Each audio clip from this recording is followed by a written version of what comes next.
Malaysia நாட்டில் நடைபெற்ற சர்வதேச அளவிலான யோகா போட்டியில் வெண்கலப் பதக்கம் வென்று ராஜபாளையம் சங்கம்பட்டி ஐசிசி அகாடமி வேலம்மாள் போதிப்பள்ளி மாணவி ஜெயவர்த்தனி அசத்தல். கடந்த வருடம் மும்பையில் நடைபெற்ற தேசிய அளவிலான யோகா போட்டியில் ராஜபாளையம் சங்கம்பட்டி வேலம்மாள் போதிப்பள்ளியில் பயின்று வரும் கே ஜெயவர்த்தினி 2ஆம் இடம் பிடித்து சர்வதேச போட்டிகளில் விளையாட இடம் பிடித்தார்.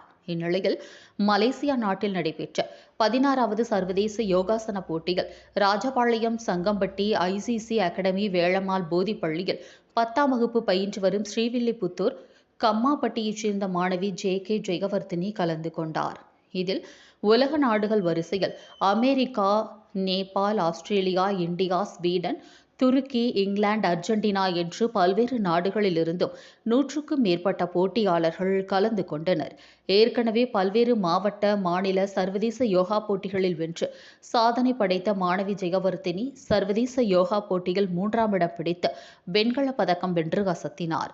உலக நாடுகளிலிருந்து போட்டியாளர்கள் பலரும் கலந்து கொண்ட இதில் பதக்கம் வென்று இந்தியாவிற்கு பெருமை சேர்த்து யோகாவில் சாதனைகள் படைத்து வரும் மாணவி ஜெயவர்த்தினியை அவரது பள்ளி ஆசிரியர்கள், நண்பர்கள், உறவினர்கள், பொதுமக்கள் என்று பலரும் பாராட்டி வருகின்றனர்.